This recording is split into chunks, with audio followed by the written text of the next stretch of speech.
Hello and welcome everybody. I hope y'all are having a great day today. In today's video, I wanted to show off a build that I made here that's mostly just going to be doing a ton of fire damage. Something that I haven't seen a lot in the game in general, let alone in PvP, is people using the Mesmer incantations. And these incantations absolutely slap. They have really good tracking, they do a ton of damage for the FP that you can spend. And Fire Serpent is incredibly spammy and it can put a lot of pressure on people and also combo with other incantations really well if you use it properly.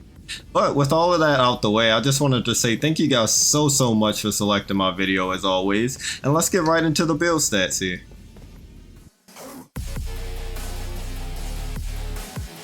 Starting off with our stats, we're going to have 51 in the Vigor. This is so that you can tank as much damage as possible.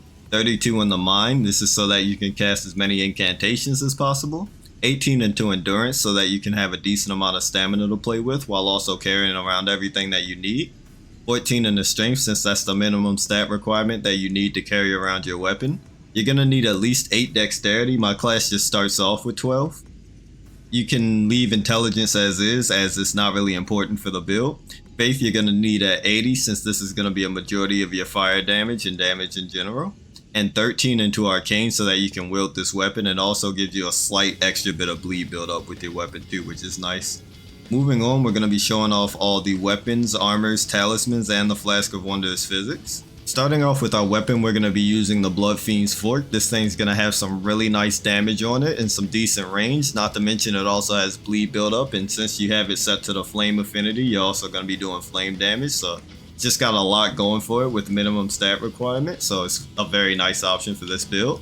The Erdtree Seal and the Fire Knight Seal are going to be used so that you can use both of these to just maximize your damage. It's going to be about a 20 incant scaling difference, so that it's just a little bit more damage, but you don't have to use this. You could just use the Fire Knight Seal and just cast incantations with that, but if you want to maximize damage, you can just wield the both of these, since this is going to get the highest scaling for the stats that you're using. The Dane's Flame Art Footwork is going to be here just as another weapon that you can use. You don't have to use this, or the Bloodfiend's Fork at that. You can use whatever melee weapons you like. These are just the ones I decided to use for the build.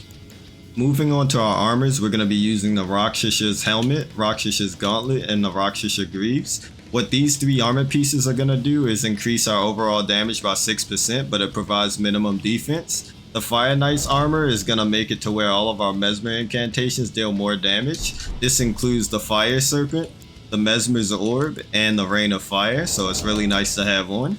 Moving on to the talismans, we're going to be using Flock's Canvas Talisman and the Faithful Canvas Talisman. These are just going to increase our incantations damage by roughly 12% in total, which is nice. The Fire Scorpion Charm is going to make it to where we have more fire attack. This is going to affect the majority of our build, from our incantations to the Bloodfiend's Fork and even our Dane's Flame Art Footwork, because they all have fire damage on them. And then finally, we're using the Blessed Blue Dew Talisman, which just restores our FP. But if you feel like you have good FP management anyways and you don't need it back over time, you could use something like the Godfrey Icon to boost your damage even further. Or you could use something like a Dragon Crest Great Shield for more defense if you want to negate the negative side effects of the Fire Scorpion Charm. Next up, for the Flask of Wondrous Physics, we're going to be using the Crimson Crystal tier and the Flame Shroud and Crack tier. You could replace the Crimson Crystal tier with the Oil Soaked tier, which is going to increase your flame damage to enemies by like 20% for a short while if they get too close to you, which is always nice. As for our last consumable, I just have a Horned Baron here. This is just nice for PvP to put a little bit of extra pressure on your opponents. But with that out the way, it's time for us to move on to the incantations that we have. For our incantations, it's going to be pretty straightforward. Fire Serpent and Mesmer's Orb are both here because they're Mesmer incantations and they're going to get boosted by our seal.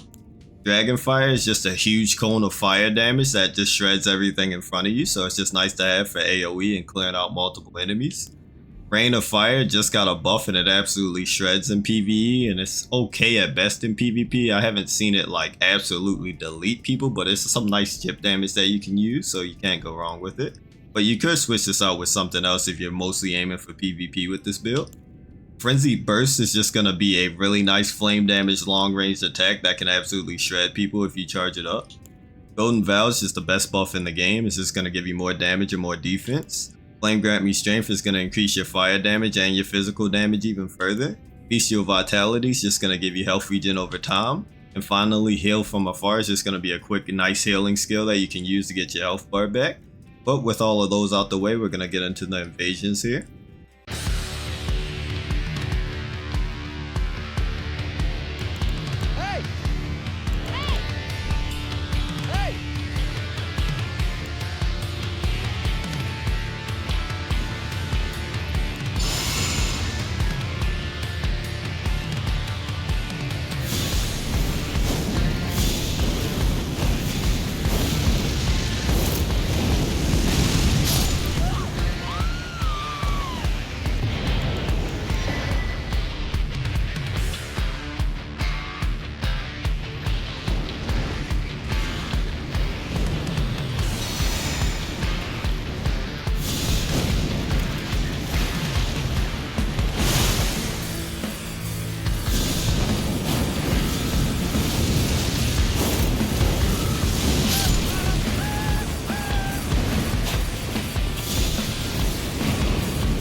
And that'll do it for today's video, guys. I hope you all enjoyed. If you did, a like and subscribe is always greatly appreciated.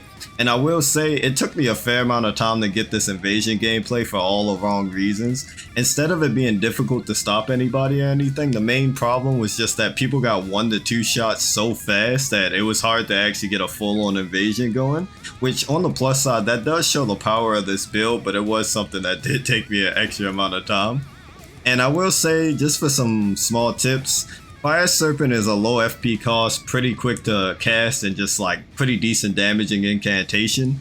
In PvP, you can occasionally like 1 to 2 shot people with this thing, and it comes out so fast that you can just keep spamming it and forcing them to roll.